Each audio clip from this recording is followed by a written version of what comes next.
Good morning, Spark. I hope you are well. This is part 3 of our Back to the Basics series. So far, we've talked about love and then belief. Now, I want to shift gears and talk about doubt. Doubt is something that I know all too much about because naturally, I'm a pessimist. I believe that the worst is going to happen at all times of life. It annoys my wife, it annoys my parents and my siblings and my in-laws. It annoys everyone I know because they are naturally optimists.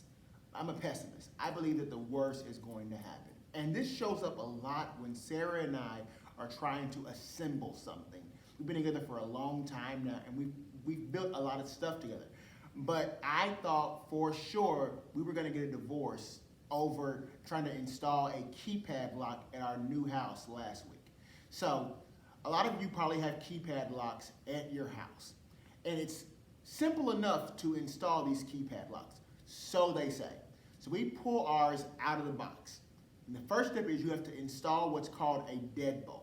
It's a piece that goes inside your door frame. And immediately I tell Sarah, it's not gonna work. It would not go in the door frame easily. So here we are trying to hammer this thing into the door frame. I'm like, Sarah, this is not going to work. I had a lot of doubts that this was going to work. Sarah says, Brandon, keep going, keep trying. It's like, Sarah, this is not going to work. Eventually, we get the deadbolt in the door frame.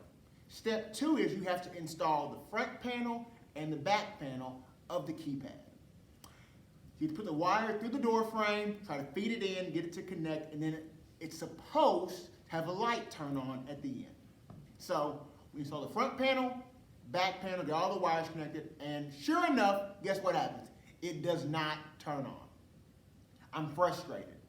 I'm pissed off because I told Sarah it was not going to work. I had doubts going into it, and my doubts were proven correct. Doubt is a natural part of life, but I grew up being told by Christians that to doubt was to be unchristian. But when I look in the Bible, it's just not the case. People of faith doubted all the time throughout biblical history. God would tell them something, and they would doubt it would come to pass. Doubt is natural. It's a natural part of who we are as human beings. I think we doubt for several reasons. We doubt because of our fears, because there's a heightened sense of fear when something happens. So we doubt for fears. We also doubt because of analysis. We have analyzed what was going to happen in our minds, so now we doubt that it can happen. And we doubt because of the past. We doubt because something has happened in the past that prohibits us from seeing how this can work out positively. All those things play into our mind when doubts happen. Fears, analysis, and the past. All those things happened with me when I saw that doggone keypad lock. I had a fear we were going to ruin our front door forever. I had analyzed how this was going to end horribly. And I knew from the past that Sarah and I had failed in the past putting stuff together. All 3 of those things ran through my mind. And they probably have for you as well when you've had doubts. You've probably had fears before things were going to work out well. You've probably analyzed how things could not work out because of all the things that had gone wrong previously. And you've probably said, things worked out poorly in the past, and it's going to happen poorly in the future. Fears, analysis, and the past, they all play a role in doubts. But I think there's a good story from the Bible that talks about doubting. And it's a guy by the name of Thomas. Thomas was one of the disciples of Jesus, and he had doubts. If you look in your Bibles, in the Gospel of John, in chapter 20, it talks about Thomas and his doubts with Jesus. Let's turn there real quick. John 20. John 20. So, as the story goes, the disciples see Jesus after he resurrected, but Thomas is not with him. And Thomas says to them, unless I see the nails in his hands and the nails in his feet, I am not going to believe. Thomas has analyzed this thing through and through. There is no way that a dead Jesus who had nails in his hands and nails in his feet can come back from the dead. He's analyzed it through and through. So he has key reason to have doubt. But the disciples keep saying, Thomas, he has been resurrected.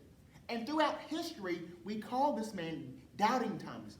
But I think we've read the story wrong. Look at verse 26 of that passage. In 26 of John 20, it says, a week later, his disciples were again in the house, and Thomas was with them. If Thomas really was a doubting Thomas, if he really had given in fully to doubt, he wouldn't be in the room. He would have left.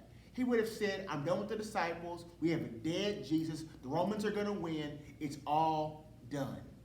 When you truly have given in to doubt fully, there's no reason to believe that anything good can happen.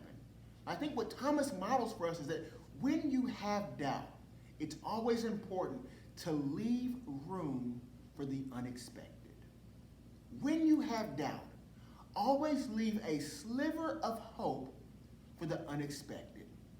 Thomas goes to that room with the disciples, probably not knowing what's going to happen, but he's in the room. He doesn't run away. He doesn't throw in the towel. He's in the room. That happened with me as well. I was frustrated with that doorknob. But Sarah said, Brandon, let's try and finish this. Sarah pulled out those instructions again. She went through it line by line. We pulled things apart, put it back together again, and now we have a keypad lock at our house. When you have doubt, leave room for the unexpected, because you never know what might happen. Be blessed, Spark. Have a good week.